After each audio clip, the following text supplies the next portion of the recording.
Welcome to my humble little office. My name is R. Keith Andrews. I'm a spiritual guide and paranormal adept. The journey continues today on October 25th, 2021 at approximately 12:38 p.m. PST. Well, things are definitely interesting on this planet right now. The one thing to keep in mind is things are changing. Much as there are a lot of people out there that are still having trouble adjusting, what I am finding is more and more people are actually working towards, if you will, not necessarily working together, but at least not working against each other. Well, that came out well. Not necessarily working together, but at least they're slowing down on working against each other. Now, the reality of it is this. Okay, and this is ultimately the gist of what I came back to this world for. Okay, and that is to encourage people, to show people that working together, we can make this a better world for virtually everybody. Now, I was talking yesterday about the value of your word. Okay, and it really falls under the second karmic law. Do unto others as you desire them to do unto you. Meaning, if you desire people to be honest with you, and take your word at its value, then be honest with them. And this is why at the beginning, all the way through my videos, I tell people, don't take my word for it. Do your own research. Now, the reality is opinions cannot be wrong. The data that they're based on, the information they're based on, the statistics, whatever you want to put it, the information that the opinion is based on can absolutely be wrong. Give you a prime example, but before I get into that, this is a live recording, okay, which means you're going to get the hiccups, the double backs, the stumbling over words, the same as you would if I were talking to you directly. Now, granted, most of the time, if I'm talking to somebody directly, my hands aren't always going that much. Usually because I've got coffee actually held in my hands, instead of just sitting on the counter beside me.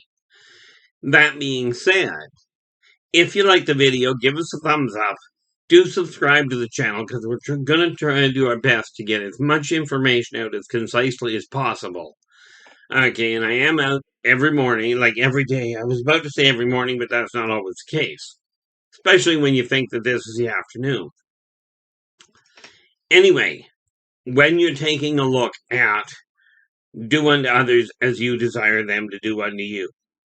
If you desire people to actually to take your word, you've got to be consistent. Okay. Now, am I absolutely accurate? Only in as much as I refuse to lie to people, even to make them feel better, unless I'm directly asked to. This doesn't make me a better person than anybody else. It doesn't make me more experienced. I mean, granted, if you think about it, I'm more experienced than a 15-year-old. I've been here 58 years. This doesn't mean I've gone down the perfect path. But when it comes to making to what I'm seeing happen, people are starting to look at each other more as individuals instead of as a mass group or a herd. Now, I get a kick out of it when we start looking at infections. People talk about when you're talking zoology, and by the way, people are animals. They're not vegetables, they're not minerals. Therefore, given the three categories that humans work with, animal, vegetable, and mineral, they're animals. Okay, and there's this neat concept that goes herd immunity. Okay, which means if everybody, if the majority of people are immune to something, then that will spread out to other people. Well, it's a really cute... Sorry about that. It's a really cute thought to think that that's absolutely 100% accurate. Because the reality is that every individual is different unto themselves. There are certain commonalities. Like, let's take a look at the obvious. Virtually every human is born with 2 arms and 2 legs. Meaning, if you make a shirt to fit somebody with 2 arms and 2 legs, the odds are it'll fit. Okay, but sadly, not all people are born that way, and not everybody keeps their limbs. Okay, where it comes to your health, the more honest you are with you, okay, the more you understand the way your body works as an individual, the stronger you'll get. Now, this does not mean ignore the doctors, or for that matter, the spiritual people. Okay, if you find that going to a church, to a temple, to a coven, whatever, if you find that works for you, if that helps give you the strength you require, then absolutely utilize it. Okay, but the reason I say it, that it really depends on the individual is because sometimes, like in my case, I'm not 100% certain, but I think in my case, when a doctor says this is what's wrong and it can't be dealt with, you're stuck with this path, that almost seems like a motivator for me. Doctors told me I would be in the hospital for at least 6 weeks when I had my stroke. Well, I told them flat out that wasn't going to happen. The other important factor, and this is where you look at it going, well, maybe that was a bit obsessive. Every New Year's Eve for the last almost 20 years, okay, I played D&D on Dungeons and Dragons on New Year's Eve. Now, ironically, that actually holds some value to it, because when I had my stroke on December 28th of 2018, I told the doctors as soon as I could I was going home for New Year's Eve. They didn't believe me, but in my heart, that was where my focus was. The last 20 years, I'd done the same thing, and I was not going to spend New Year's Eve in the hospital. That wasn't going to happen. That belief is what triggered my ability to draw and put my body back together. Now, whether you look at that, now, to be clear, I did not sit down and go, I'm going to pray to anybody. I didn't sit down and go, it's just going to happen. I sat down and I went, I'm not letting it I'm not letting the stroke beat me. I'm not letting it hold me in the hospital when I desire to be at home on New Year's Eve. Now, that conviction is the same thing that got me off the alcohol and off the drugs. Many people follow a spiritual guide because the person speaks really well.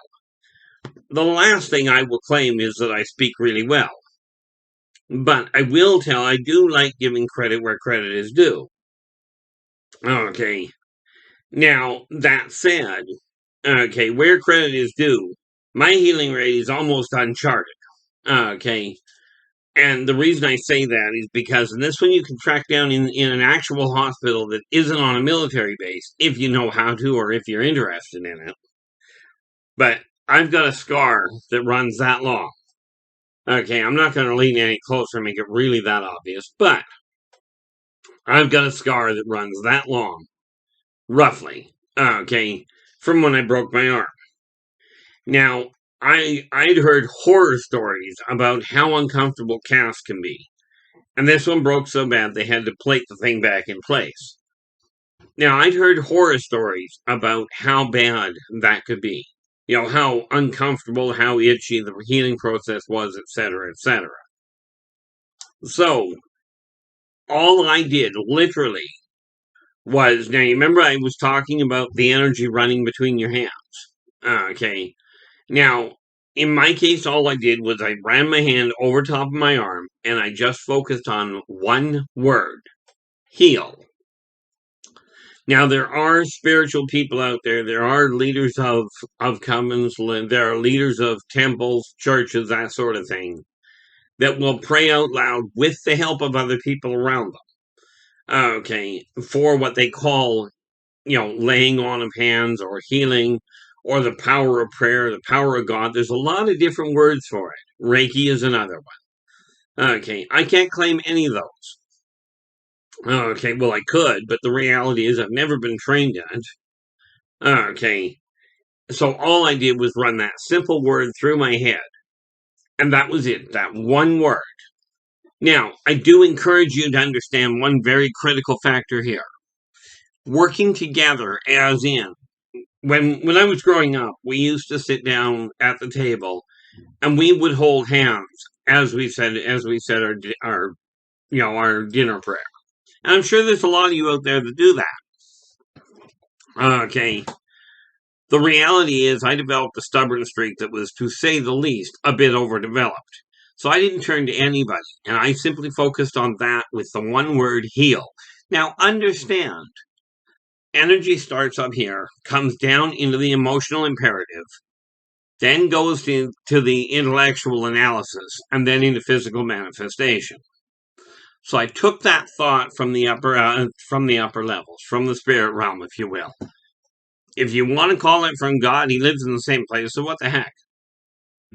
Call it what you will, but all I did was focused on the word heal.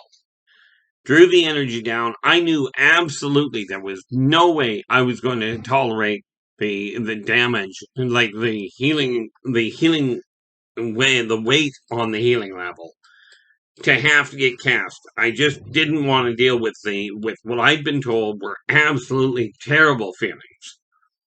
So I concentrated on it, and 9 days later, I healed the bone. Net result, I didn't get cast. Okay.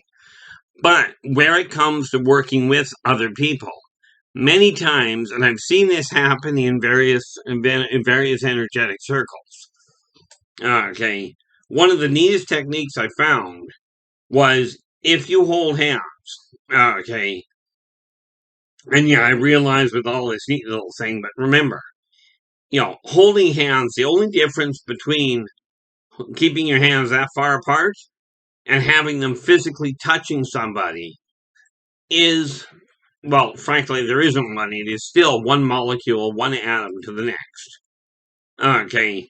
So if you're standing there and, if you actually come to understand that you don't actually require the hands to connect with the people around you, but it does require people being focused on the same idea. Okay. And this is one of the reasons why I say if you're going to tell somebody something, be absolutely certain that you follow your word. If you say you're going to do something, do it. I told the doctors when I had the stroke, I was not going to be in the hospital. I was going home for New Year's Eve. Well, I told them I was going to do it. I ended up going home for New Year's Eve. Okay, I did come back the following day and was there, but again, I told them I wasn't staying. They told me I'd be there 6 weeks to 2 months. The reality is they did move me down to rehab 6 days later, rather. They moved me down on the 6th. I was in the rehab where I was supposed to be spending, theoretically, the next 6 to 8 weeks. I was there until noon, right? I was there just long enough to get lunch. And they cut me loose. I told them I wasn't going to be there, right? Now, do not get me wrong. The doctors did everything they could, and I did go back for a few months where it came to rehab. When I had the massive coronary, back in 2013, I told the doctors I was going home. Within literally a few hours of being at the hospital, I told the doctors I was going home. I went home less than 24 hours after having a major heart attack. It was a really neat color. My skin was about the same color as my hair is. Which, it looked really comical, and had it been Halloween, that probably wouldn't have been so bad. But people are starting to actually look to each other and support each other. This is a fundamental change that is absolutely necessary in today's world. Because the reality, unfortunately, that I've seen is if people do not work together, and Mother Nature really gets carried away with this, everybody's worry about World War III is going to become pointless. Okay, yes, governments are doing, admittedly, really silly things right now. But don't kid yourself. The governments are necessary. For society to evolve, a government is necessary. Problem, okay, is the people also are necessary. A government cannot govern a country if the country is in complete disarray. Humans cannot survive in the same area if they do not get along without somebody standing over your shoulder going, you've got to do things this way. Okay. So, when we talk about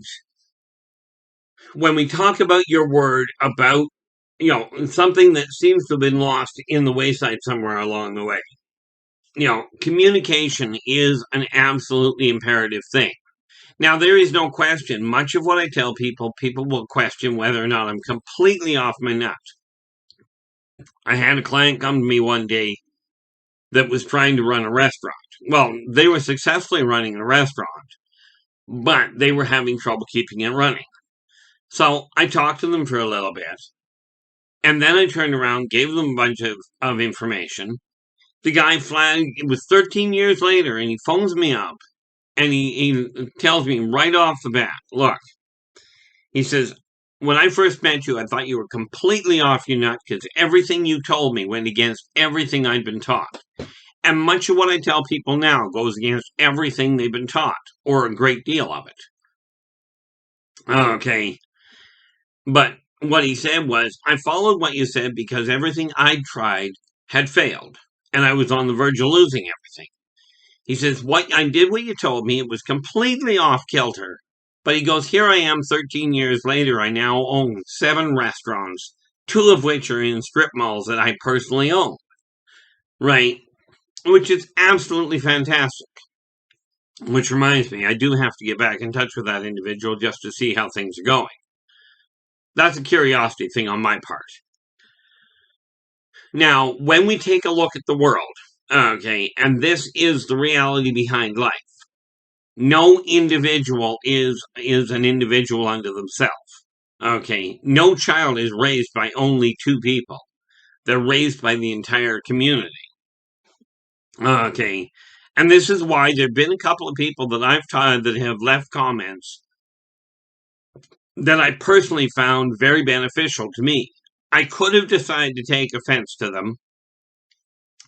And I went, no, I'm not going to take offense to them because there's not much point. It was aspects that I hadn't actually looked at. And this is where the reality is from your end. If you ask somebody for input and they're giving you honest input with viable information, as in with an example, some direction on what you're actually doing ineffectively that they don't agree with. Okay, and this applies to whether we're talking on video or if you run a company, if you happen to run a household. If somebody does not agree with what you're doing and they come in and tell you they don't agree with it, as long as they're giving you something solid that is actionable, in other words, something you can look at it and go, this is what I'm doing wrong, this is what I can do to correct it.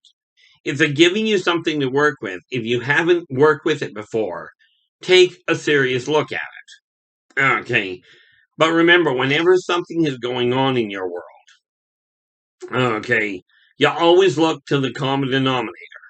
Look to the common denominator first.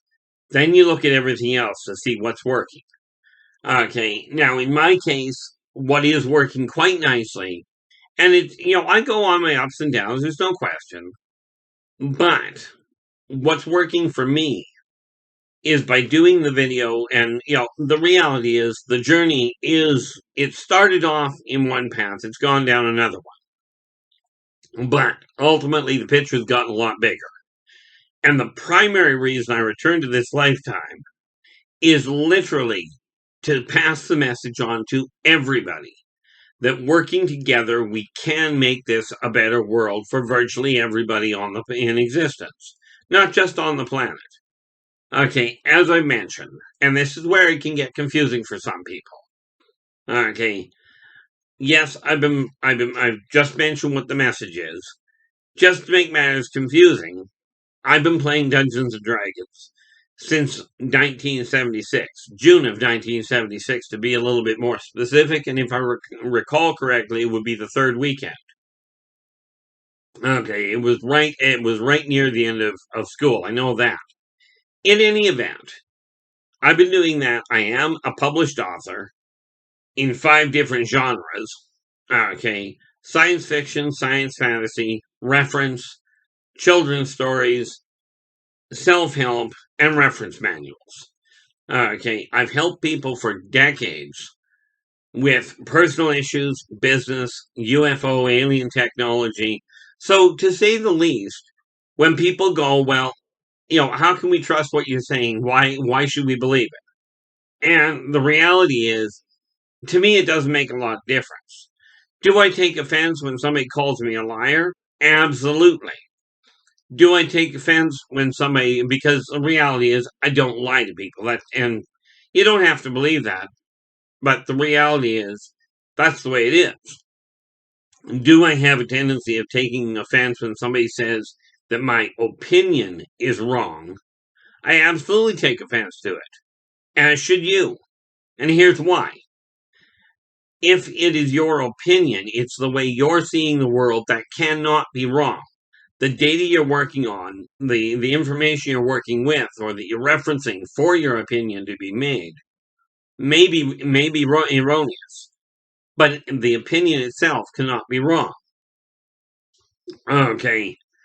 Now, do I have a different look than a lot of people do as far as the way the world is going? Absolutely. And this is why I strongly encourage you whenever I say something, yes, absolutely.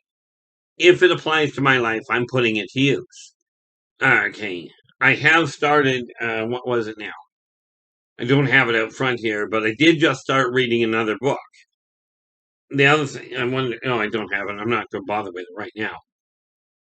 Um, I think I'm at 60. I think I'm working on my 65th book now. Now, I heard it said one day to read that it's great if somebody can read 100 books before they die. Now, whether that is 100 books of actual physical books or 100 books of audio, well, audiobooks aren't really reading; they're listening, and most of the time, people don't actually listen when they're doing something else. In my case, I'm a little strange on that department. Okay, quite often I'll be doing way more than one thing at the same time. But what I'm seeing with people on the whole, and I notice it more and more in the things that are being posted, people are spending more time focusing on what people are doing to help each other or recognizing marks. Like I saw a post the other day. I don't know. I know it wasn't today because I haven't really been on the computer much today. But I saw a post the other day that somebody had reached their 99th birthday. Now, a 99th birthday, it's not an unheard of number, but it is a nice little landmark. Okay, and all they were asking, and I presume, it may have been the person posting it, or it may have been somebody related to them. I don't know. Okay, but they were just asking for a little bit of recognition that they lived that long. Now, here's the thing.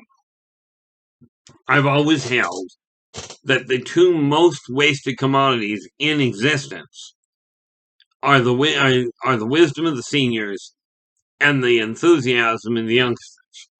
Okay, take a look at the way children are. Okay, if you watch what they're doing, they don't have prejudice unless the parents have taught them prejudice. But 2 and 3 year olds still don't pay much attention to prejudice. They don't pay much attention to greed. They certainly don't pay attention to skin color. Okay, and let's face it, they're a little young to be paying attention to orientation. As they get older, society, either the parents themselves, the school system, or society in general, will teach them prejudice, jealousy, greed, this sort of thing. Okay, the fear, that is a natural part of life.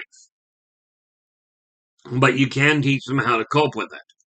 And what I'm finding now is people are starting to pay a little more attention. They are starting to reach out to people and reconnect. And this is a good thing. Okay. Yes, this disaster, as far as the pandemic went, is still in existence. You don't have to agree that you don't have to agree it's real. You don't have to agree gravity is real.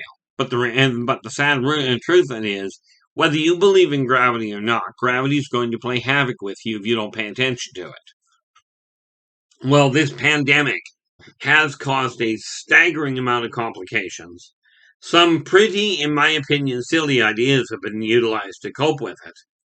Okay, but it does eventually work itself out, and people are starting to realize that dividing each other apart. I mean, let's face it, you're already separated by color, by gender, by wage, by political alignment, by religious alignment. I mean, there are all kinds of ways being used. Okay, the question is, which ones are you personally going to utilize? Okay, when you're talking to people, be directly honest with them. Okay, do your best not to get upset at somebody for their opinion or for their way of coping with things, providing they are not actually hurting you or breaking karmic law. And rest assured, if they're hurting you, it's a good bet they're breaking karmic law, because one of the karmic laws is do unto others as you desire them to do unto you. And there's only a very small number of people that actually fall into the category of that makes sense karmically. And that one tiny wee group of people are called sadomasochists. They enjoy hurting other people. They enjoy being hurt. Therefore, for them to hurt somebody else, they're doing exactly what they enjoy. Okay, what they desire others to do. A sadomasochist will deliberately hurt somebody else as much as they enjoy being hurt. Now, I am not a doctor. I am not a clinician. So this is just my perception on how that works. Okay. Now, am I going to tell you how to cure that one? Not a prayer. That's for somebody else. Okay. But I will tell you this. When you're having complications, when you're striving to get a message across to other people, you have to understand. You be honest with what you're trying to say, and do your best to make it clear so that they can understand what you're trying to say to them. Sometimes it means getting them to rephrase it to you. But like I said, you minimize the negative, you maximize the positive. Okay, by doing that and working together, we can make this a better world for virtually everybody. Okay, now I will be back again tomorrow. Until then, take care of yourselves and each other, and for pity's sakes, stay positive.